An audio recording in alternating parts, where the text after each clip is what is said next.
Recuerdo que el propósito de estos videos es contar lo que no está contado en esa crónica interminable que dice que viene haciendo con todo lo que escribe desde hace muchísimo tiempo. Y, y tiene por objeto ser más, ahora sí, va a decir nombres, o sea, una de las reglas de los cuadernos es no decir nombres de lugares, de personas, no fechar cuando se trata de los personales, y en ese caso es personal y si va a nombrar y va a fechar. Mm. Como ejemplo pongo el anterior, el primer video, que recordaba la colonia donde nací y sus alrededores, y no decía nombres. Oscar me dijo que le pareció que era que estaba bien. Creo que está bien, creo que es como debe, como debe hacerse fundamentalmente, pero no está mal que ahora corrija un poco eso, corrija eso, dando nombres, y corrija otra cosa, que es la visión de la colonia, que estaba equivocada en buena medida. La colonia se llamaba Bertis Narvarte y mi calle era Doctor Bertis. Y ahí terminaba en Doctor Bertis y lo que se llamaría Miguel Laurén, porque todavía no existía. Entonces, llegaba allí y a partir de allí empezaba, bueno, había eh, todavía algunas huertas por allí y había más cosas, eh, que por una que hacia el pleno sur parecían dar una vista durante por lo menos una, un lapso, una vista campirana, por un momento, y luego se vería que no. Y, y justo al final de esa cuadra iniciaba un tiradero de desperdicios de construcción que para nosotros era para los eh, niños, era una niños y niñas, era un lugar el lugar ideal de juegos que luego nos robarían para crear el hoy llamado Parque de los Venados, al cual odiaríamos durante un tiempo, y bueno, luego sería nuestro lugar eh, nuestro lugar.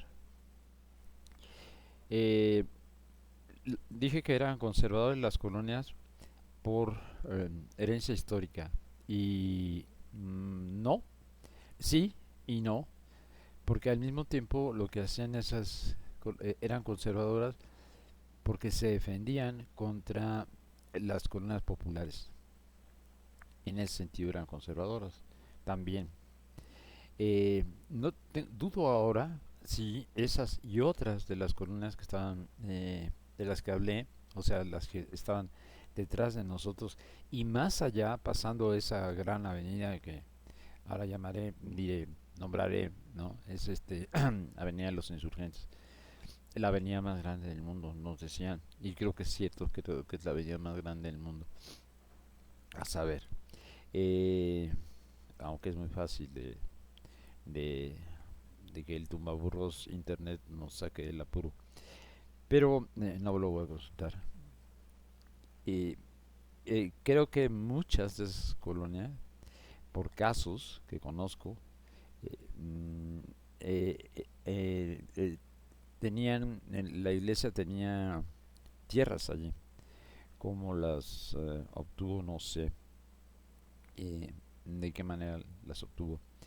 Pero en la creo que de alguna manera, por lo menos una porción de los que vivían allí, vivían en tierras que les había dado la iglesia. Eh, Puedo hablar de ejemplos de otras eh, otros fraccionamientos donde eso sucedió. Eh, ¿Qué tan extendido está el caso? No lo sé, pero bueno, interesante, ¿no? Eh, la avenida no solo traía el aire del centro, traía algo mucho más complejo.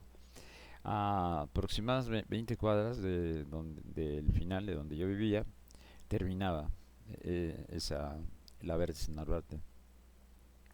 Y daba inicio justo al llegar a lo que llamamos Viaducto Piedad, que fue la primera vía rápida, moderna, sin interrupciones. Se creó un viaducto sobre un río, haciendo lo que se haría después, ¿no? Sobre el río de la Piedad, eh, se entubó y eh, se creó esta vía rápida. Sigue siendo muy importante en la ciudad. Y luego se haría otro tanto con Río Churubusco, lugar que por el cual yo conocería todavía como tal, como río, y por el cual yo haría muchos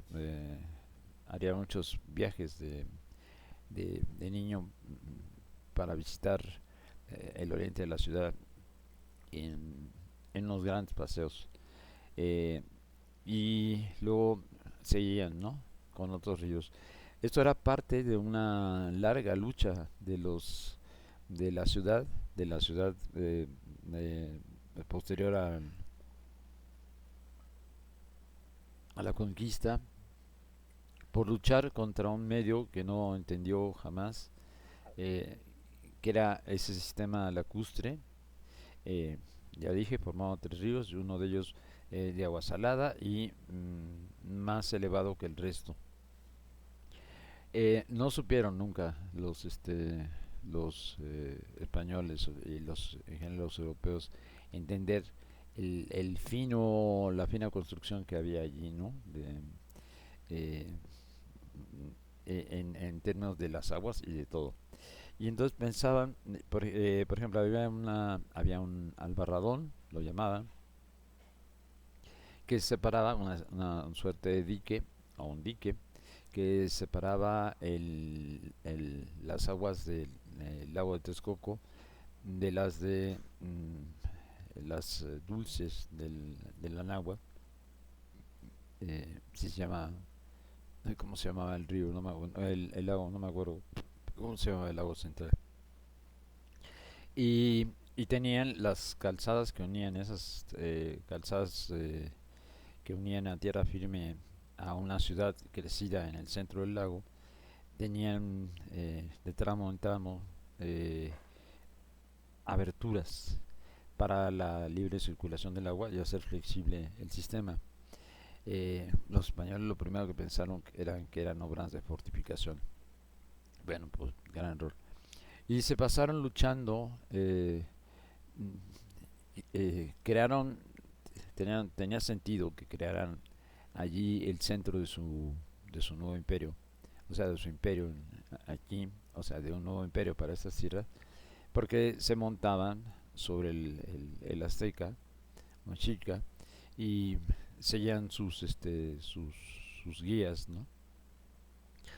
Pero, eh, pero lo hacían con un profundo desconocimiento de este sistema. Y entonces se pasaron 4 siglos desaguando, bueno, todavía hasta el siglo XX, desaguaban, desaguaban y desaguaban o tapaban y tapaban, eh, porque se inundaban se inundaban durante la colonia y después eh, eh, de manera muy de manera brutal, ¿no? Y esta fue la solución que encontraron. Eh, Realmente hay cosas ahí terribles. Por ejemplo, una historia que conozco bien, que conozco al detalle, es la de el valle el lago de otro de los valles contiguos, que era el de Chalco. Eh, Ese lago sobrevivió hasta principios del siglo XX Y entonces un español de la misma región de donde vendían mis abuelos, aunque obviamente no de la misma provincia, pero no de la misma región en lo absoluto. Y ahí hay que empezar bueno, luego servirá para hablar, porque sí hay que marcar muy claramente las regiones en en la pequeña provincia de la cual nació mi abuelo.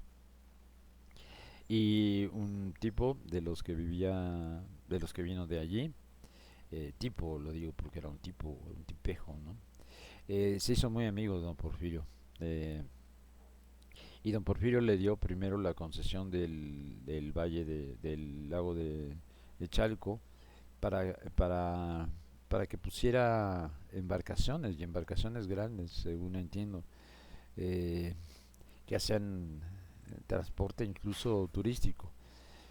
Y en algún momento lo que hizo el tipo, el tipejo, es disecar el valle de Chalco, disecar un valle, eh, un lago, disecar un lago de grandes dimensiones. Y claro, se quedó con las tierras del lago disecado, ¿no?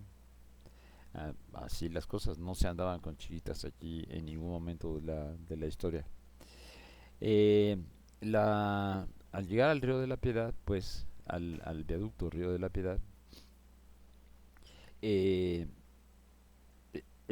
iniciaban tres colonias populares que anteriores en tiempo, en edad, a, a las que yo venía, algunas eran del tiempo de eso, el porfiriato que llamamos, o sea, del tiempo de nuestra dictadura de 1880 digamos, aproximadamente a 2010.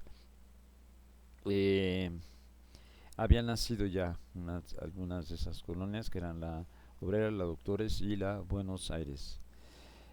Eh, y tenían ya cepa, eh, em, tenían ya un estilo, tenían ya una raigambre, tenían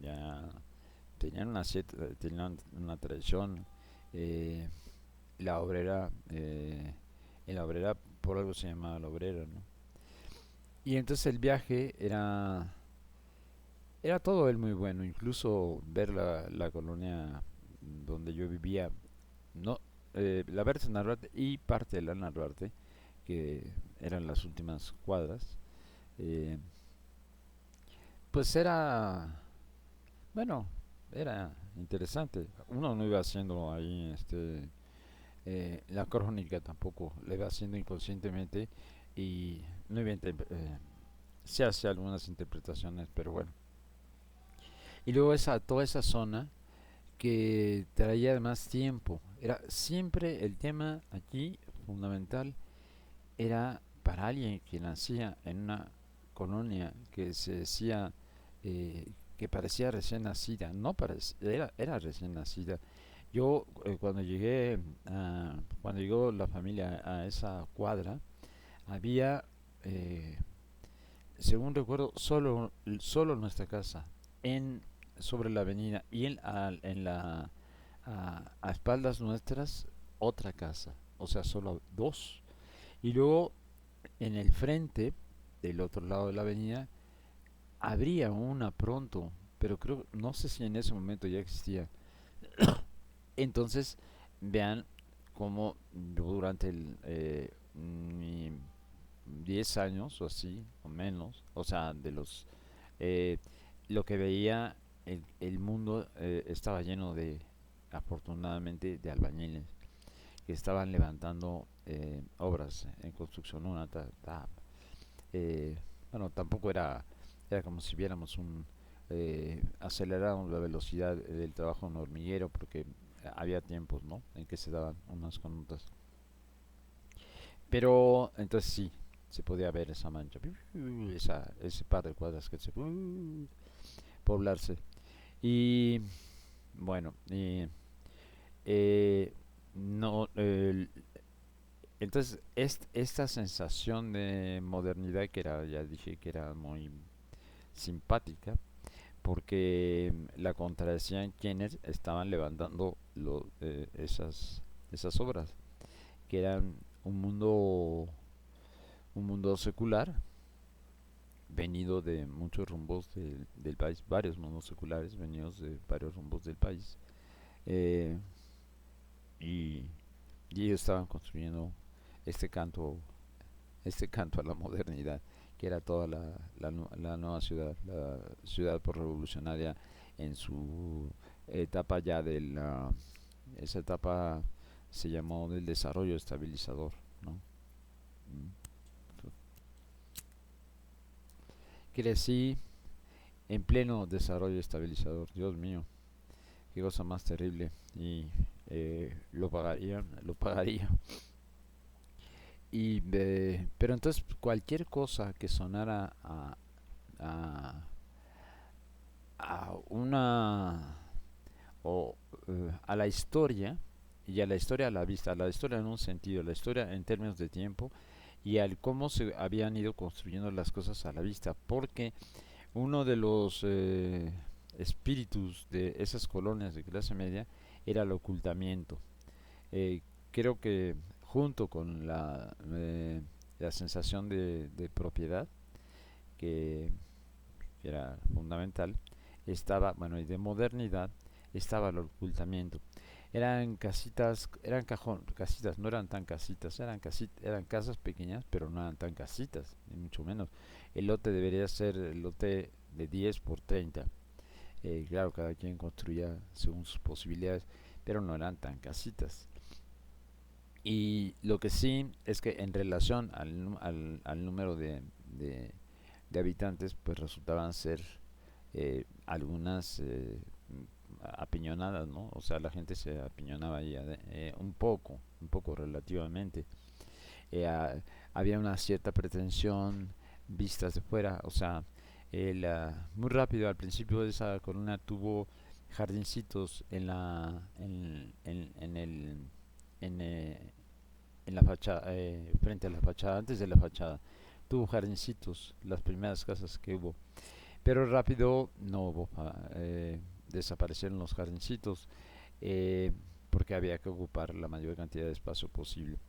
Y la pretensión, bueno, era obviamente la fachada era lo que su nombre indica, una fachada. En el interior todo estaba construido en cuadritos, cuadriculadamente, de la manera más sencilla posible y por lo tanto más primitiva posible.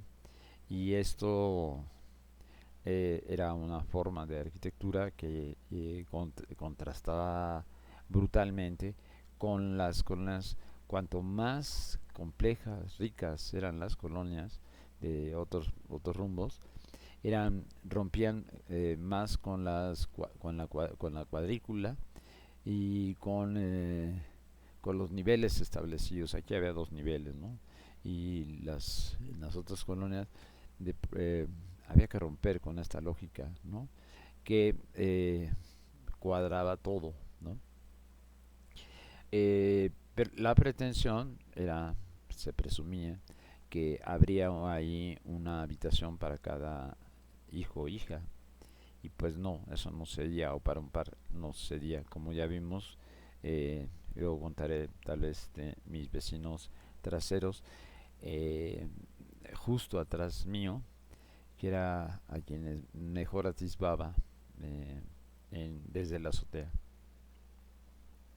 Eh, sin mala fe, ¿no? Simplemente atisbaba y descubría unas cosas nada edificantes. Bueno, y al llegar, para terminar, eh, yo llegaba, ese autobús que era recto y que además iba a muy buena velocidad porque los choferes eh, tenían por cultura ser bruscos, ¿no?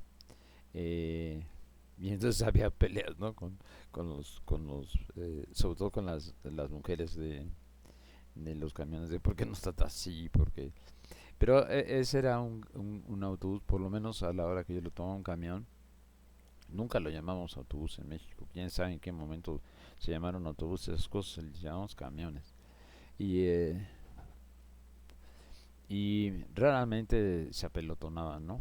Iban, sí, ya llegando hacia el centro, eh, se, había gente de pie y podía haber algunos por horas, mucha gente, bueno, algo de gente, bastante gente de pie, pero no eran de los camiones que se atestaban. No sé si en aquel tiempo algún camión se atestaba, la verdad. Puede ser que sí, en los que cubrían largas rutas, y en esas largas rutas había unos tramos en los que sí era difícil subir y bajar, aunque el cine nacional nos presenta un panorama distinto. Por ejemplo, en Esquina Bajan, una película que merece la pena porque es muy simpática, es muy muy simpática. Esquina Baja. Eh, con David Silva, la guapísima Lilia Prado y Mantequilla. Y era muy bueno. Y, eh, y ahí, pues sí, se ve todo atascado, ¿no? Y que suben y bajan y que se puede, no se puede. Sí lo vivía en otras, pero no en esa línea de camión. Y esas colonias que estoy contando, las tres de populares, terminaban a su vez al llegar a Avenida Chapultepec, que era eh, era también era prehispánica, eh, y por ahí había corrido el acueducto que traía agua de Chapultepec a la Ciudad de México, aunque a esa altura no quedaba nada, ni restos. Quedaría un resto del acueducto mucho más atrás, mucho más hacia el poniente. Y, y aquí lo que iba a quedar nada más es lo que hoy sigue llamándose Salto del Agua, que es donde eh, de donde a donde llegaba ese acueducto y eh, se tomaba el agua, ¿no? Es una edificación eh, que merece la pena ver. Y ahí está, ¿no? Hay una estación de metro con ese nombre, entonces es fácil llegar. Salto del Agua. La colonia de mis preferencias en la primera etapa era y no y era donde había llegado buena parte del exilio español. Y bueno, yo sí me acostumbré a frecuentarla al principio porque vivían mis dos parejas de abuelos y que no tenían relación entre sí. Y pues bueno, empecé a conocerla por los viajes que hice con mis padres allí. Pero el viaje después no, no iba a buscar ni al exilio español, ni iba a buscar a mis parejas de abuelos, a quienes una de cada 50 viajes yo visitaba si acaso, aunque no me caían mal, ¿no? Pero iba buscando otra cosa. Era una zona que tenía varios atractivos, tenía mercados, tenía... ahí estaba la primera gran estación de radio, eh, que era la XCW, la del dueño después de Televisa, un tal Azcárraga, sigue siendo el nombre, sigue siendo de Prosapia en el país, bueno, hasta este momento, porque ya en este momento lo que fue de Prosapia deja en 2020 con los juicios por corrupción, eh, empieza, empiezan a perder su Prosapia, esos nombres. No es en particular en ese momento, pero en este momento, pero y entonces estaban bueno los mercados, estaba la XW, perdón, y había, por lo tanto, un había un trasiego de músicos, ¿no? Los músicos siempre son eh, un mundo mágico, misterioso que a uno le atrae y varios músicos vivían por allí o llegaban, si venían del interior o de otros países, llegaban a dormir algunos a hoteles que estaban por allí. Yo conocería, se mantendría la zona por buenas décadas, se mantendría casi tal cual. Y yo no dejaría de frecuentarla nunca. De hecho, hasta casi hoy, aunque hoy, pero la frecuenté durante mucho tiempo. Y hay una viñeta que se llama La Parada, eh, que se refiere a la cafetería, ¿no? Donde iba, aunque no se llamaba así, eh, en realidad. Y la parada yo fui durante todas las etapas, ¿no? De mi vida, incluidos con los nietos.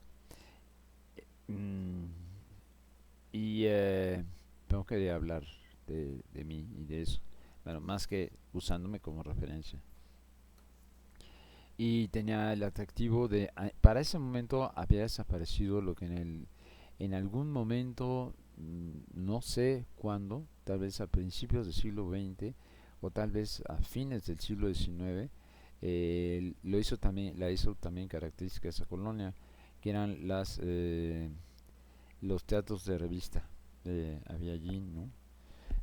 No parecen haber habido muchos, pero eh, sí le daban un toque. Los mercados le daban un toque. Le daban, se lo daba incluso una calle de solo pollerías que apestaban, era terrible el olor, pero le daba el toque, ¿no? Y luego había construcciones, había por ejemplo una iglesia que tendría siglos, tendría tal vez 2 siglos. Estaba la cárcel de Belén, que venía de la colonia y seguiría siendo la cárcel principal de la ciudad hasta que construyeran en tiempos del porfiriato científicamente, bajo una noción científica, Lecumberri, el Palacio Negro de Lecumberri, como sería conocido, sin sinestrísimo lugar. Se pueden encontrar descripciones de él. Ahora solo recuerdo una, o sea, he conocido gente que ha vivido allí, pero que ha vivido, que ha estado allí. Pero hay una novela que se llama El Apando que hay que leer. Bueno, merecería la pena leer, ¿no? Sobre. Y hay una película que se llama El Apando de Felipe Casals, eh, a quien por cierto conocí durante un breve tiempo. ¿Para qué cuento eso? Sale sobrando. Ya había, ¿qué más cosas? Era la ciudad en ese tiempo, estaba llena de parques. Pasaría una buena época en que una de las características de la ciudad era la cantidad de parques. Tal vez del conjunto del país era esa. Había muchos parques y muy bonitos parques en la ciudad. Eh, Era característico. Luego eh, las décadas ya de fin de siglo en adelante, los parques empezaron a no ser nada frente por un lado, al gran crecimiento poblacional y luego al abandono, ¿no? Descarado. Eh, Porque había un sentido paternal en aquella dictadura perfecta, había un sentido paternal y entonces, pues tenía esto, ¿no? Tenían los parques, esos hijos de su mala madre, malditos, por 1000 veces malditos, malditos desde 1917, desde que asesinaron a Zapata, malditos, por toda su vida malditos. Y hay algo que grabé ahí sobre cómo declararon la guerra permanente, que ahora apa- eh, a mis ojos aparece muy claramente, como el abuso sexual eh, que esta ciudad muestra, que este país muestra. Este país es el primer país latinoamericano en abuso sexual. Duplica por dos o más de dos a países como Colombia y Brasil. Estamos hablando de naciones que tuvieron una larguísima dictadura, larguísimas dictaduras, y, y que además con estratificaciones sociales brutales por la existencia sobre todo de una gran población negra, en el caso Brasil. Y en el caso colombiano, que sufrieron periodos larguísimos de paramilitarismo, de violencia, de todo, ¿no? Y sin embargo, México duplica. Eso, hablan de, no están hablando de abusos, están hablando de acoso. En números que establecen estadísticamente, encuestalmente, creo es más bien. Se queda chico, pero ya hay un video grabado con eso, y entonces no me referiré. Pero estos malditos, eh, bueno, esa viñeta ya habla de la función que jugó el cine y la música, eh, para, eh, para redondear este cuadro, este ambiente de, de patriarcado y que venía sobre todo desde arriba, desde la dictadura perfecta. Era una dictadura perfecta y los padrecitos revolucionarios, bueno, en fin. Pero no es el tema de esto. Eh, ¿Qué más le digo, le cuento a Oscar?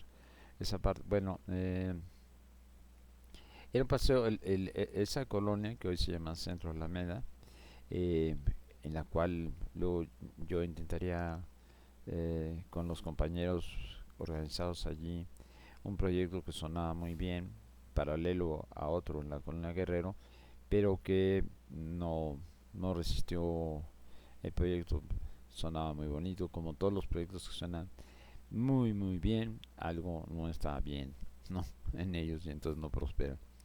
eh, que era de defensa de los inquilinos, porque allí tardíamente, en Centro de la Alameda, tardíamente había una lucha inquilinaria, que trataba de repetir la que en la Colonia Guerrero y otras muchas se había dado durante los años 70 y 80, ¿no?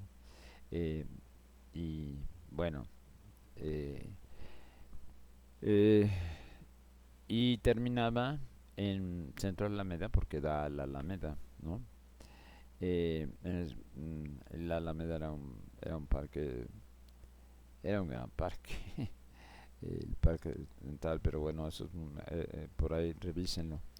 Y entonces, bueno, ya había cuadras como en el resto del centro, hasta ahí también se extendía la costumbre de que las cuadras tuvieran comercios eh, de la misma especie, ¿no? Tramos largos.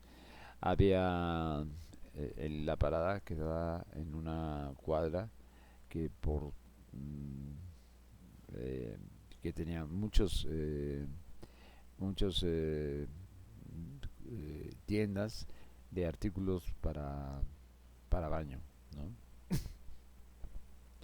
Eh, y bueno, la parada, de veras, esa viñeta creo que está muy bien.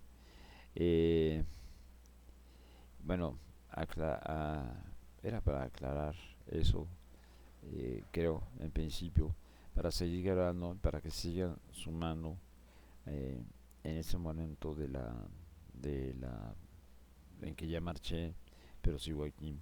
Y sí, sí, ahí hice un pequeño decorado, o sea, ya había ahí, nomás sumé unas cuantas fotos para que no se pueden ver, pero que bueno, muestran mi adoro por hijos y nietos, ¿no?